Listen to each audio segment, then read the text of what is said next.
근데 너 기억 안 나냐? 뭐? 옛날에 캠핑장에서 내가 내년이면 뭐 뭔 일이 일어나고 뭔 일이 뭐 이런 얘기 하다가 제가 볼 때 지금 조금 있으면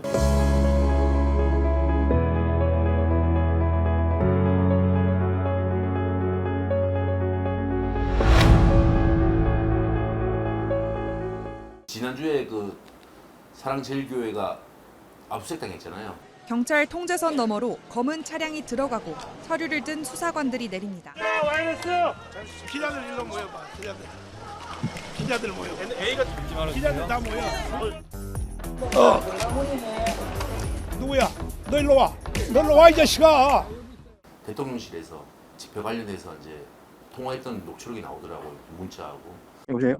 제가 한번 다시 말씀드리는데 아, 저번에는 예, 예. 산을 넘어가는 팀이 있으니까 민노총 예, 거기를 예. 막아라 그러고 길을 다 확인했는데도 거기 분명히 예. 차 한 대만 놓을 수 있는데도 불구하고 1,000명을 보내라고 그러고 언제 들어온지도 모르는데 왔다 갔다 하라고 그러고 아니 아이고, 도대체 뭔 작전을 세우는 거예요? 아니면 우리 나를 약 올리려고 하는 거예요? 아, 나를 뭐 똘마니 두고 아닙니다, 얘기하려고 아닙니다. 그러는 거예요? 아닙니다. 전혀 그렇지 않습니다. 죄송합니다. 그런 건 아니고요. 성사명 행정관은 저에게 직접 불법적인 지시를 했기 때문에 그 부분에 대해서는 제가 그 당시에도 문제를 지적했고 이후에도 관련자들을 고발 조치했고 신혜식 씨 같은 경우에는 이제 제가 좀 지난주에 이제 통화 좀 하고 있었습니다. 본인 살기 위해서 이제 하는 거 아닌가? 예. 덤탱이 쓰기 싫어서 네. 그렇게 보고 있습니다. 근데 너 기억 안 나냐? 뭐? 옛날에 캠핑장에서 내가 정권이 야 이거 너무 많이 나는데 큰일 났다 했을 때 내년이면 뭐 뭔 일이 일어나고 뭔 일이 뭐 이런 얘기 하다가 이 정권이 무너질 때 그 극우 유튜버들이 김건희, 윤석열 녹음 파일 같은 거 다 까고 아마 지들 살려고 난리 칠 거다. 그렇지. 그런 얘기를 했었어요. 저는 이게 계속 모니터링 하니까 구구 유튜버들 보면 집회할 때도 그냥 뭐 자빠른 때려 죽여도 돼 막 하고 쟤네들은 현장에 나가서 방송하는 거 보면 범죄 행위를 저지르고 있었어요 매번. 우리가 다 보면 저 다 범죄 행위들이에요. 근데 뒤에서 다 경찰이나 검찰이 다 봐주고 그러니까 제가 일방적으로 구구 유튜버한테 폭행이 당합니다.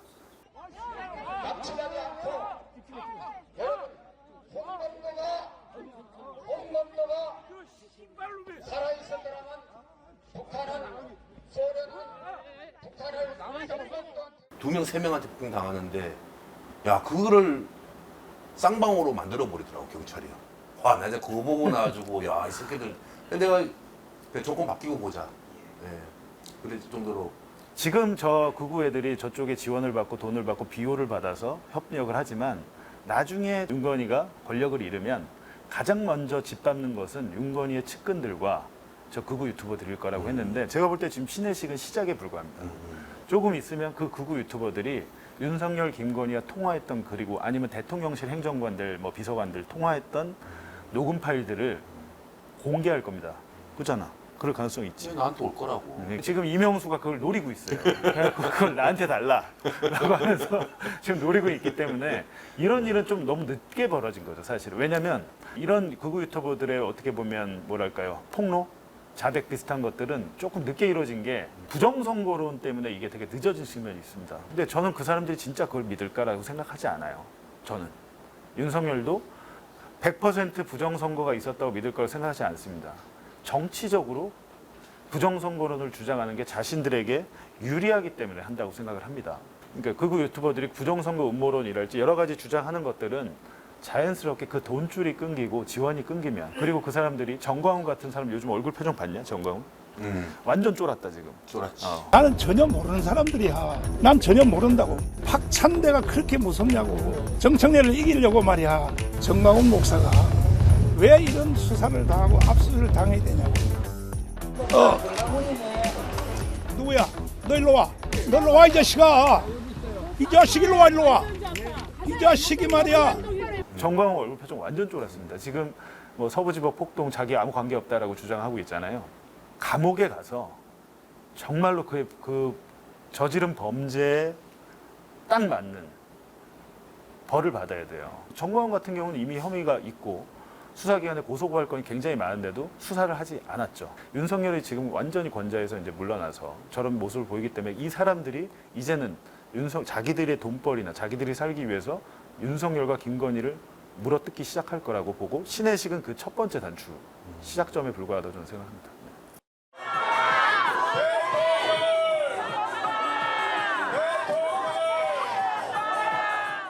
수의도 입지 않은 채 바닥에 누운 상태에서 체포에 완강하게 거부하였고 민소매 속옷 상의와 하의만 입고 수용소 바닥에 누워 있었다 덧붙였습니다.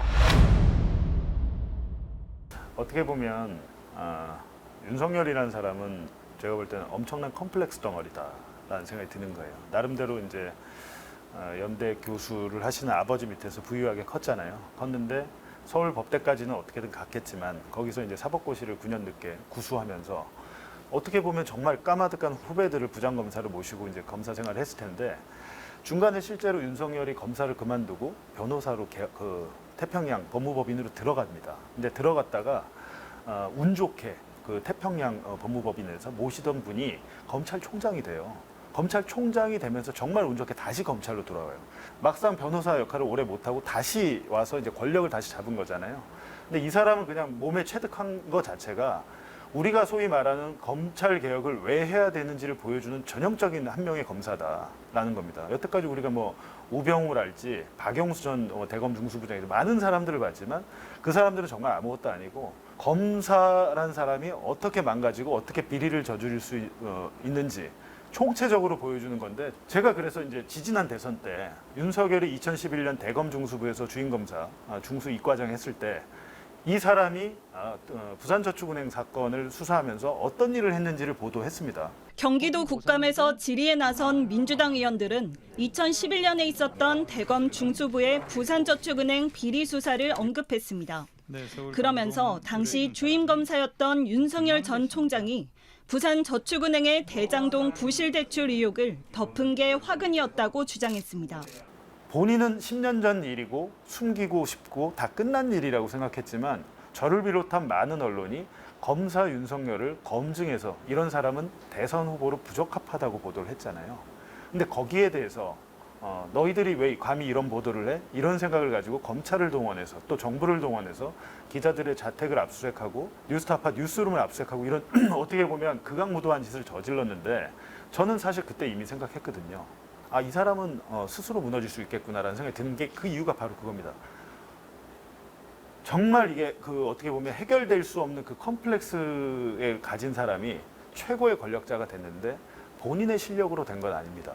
여러 가지 운과 그리고 부인의 부정한 도움 이런 것들을 받아서 그 자리에 오르다 보니까 그렇게 되면 어떻게 돼요? 본전 심리가 나오잖아요. 그 모든 보상을 자기가 받아야겠다는 생각을 하지 않았을까라는 생각이 드는데 극우 유튜버에 너무 심취하고 술에 너무 쩔어 있어서 심지어 이제 정상적인 사회생활이 불가능한 사람 이런 사람이 우리나라를 집권했구나라는 생각이 드는 거죠. 이제 최근에 교도소에서 난동을 부린다든지 체포의 저항, 팬티 저항이라고 하던데 그런 저항을 부린 것 자체를 보면 애초에 이 사람은 공적인 마인드가 없는 사람이죠.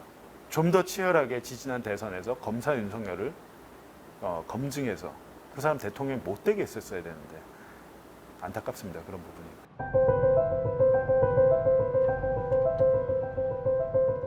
저희는 최근에 정권이 바뀌었어도 수사와 재판은 그대로 받고 있어요. 근데 최근에 어떤 일이 있었냐면 제가 이제 올해 1월에 명태균 검찰 수사 기록 일부를 저희 뉴스타파 홈페이지에 공개를 했습니다.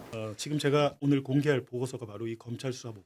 여기에는 명태균 씨와 윤 대통령 그리고 김건희 여사가 지난 대선 당시부터 나눈 카카오톡과 텔레그램 대화들이 그러니까 이제 자유대한호국단이란 데서 야 뉴스타파에 저 검찰 수사 기록 갖다 준 놈 찾아라고 해서 고발을 해요. 재판 가면 뻔히 검찰이 질 걸 알면서도 경찰이 어떻게 했냐 봤는데 제가 깜짝 놀랐습니다. 강혜경 씨의 무료 변론하는 그 변호인들 3명 있어요. 김규현 변호사, 문건일 변호사, 그리고 정구승 변호사.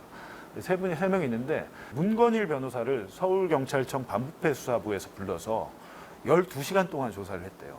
문건일 변호사의 통신영장을 받아가지고 1년 동안 통화한 사람과 문건일의 위치 추적 동선을 다 봐가면서 일일이 네가 이때 이 사람과 왜 통화했고 여기에 왜 갔는지를 소명하라고 했대요. 문건일 변호사 입장에서도 황당할 거 아니에요. 이게 이렇게까지 할 일입니까? 그리고 수사기록 유출이라는 게 형사소송법상 굉장히 어떻게 보면 작은 범죄입니다. 그게 징역 1년 이하의 범죄인데 그 반부패 수사대 부에 그 배정된 것만으로도 이상한데 문건일 변호사 항의를 하니까 저희도 어쩔 수가 없다. 위에서 시켜서 이런 얘기를 했다라는 거예요. 얼마나 말도 안 되는 얘기입니까?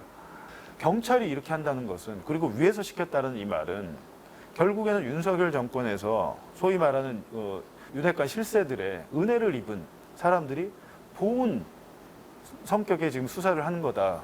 이건 언론사랑 변호사들, 공익 변호사들 괴롭히게 뽑다밖에 안 되잖아요. 정권이 바뀌었는데도 이런 일은 버젓이 지금 똑같이 이루어지고 있습니다. 아니, 더군다나 그 자유대한호국단이라는 데 제가 알아보니까 이번에 리박스쿨 취재하면서 알았는데 소위 말하는 리박 세력이에요. 그러니까 이 리박 세력이 지금도 이렇게 버젓이 활동을 하고 있는데 그 사람이 고발했다고 경찰이 그렇게 혹독하게 수사를 해야 됩니까? 이건 말도 안 되는 거죠. 네. 윤석열 대통령실이 고발했던 사건들, 그거는 대통령실이 그 사건을 취하면 돼요. 고소 취하, 고발 취하면 되는데 안 하고 있습니다. 그것 때문에 수많은 언론인들과 진보 정치 패널들 계속 그 경찰 수사기관에 끌려와서 고초를 겪고 있는데 지금 이재명 대통령실, 민정수석실에서 그 움직임이 없습니다. 근데 이런 부분은 되게 지금 저희로서는 답답하죠.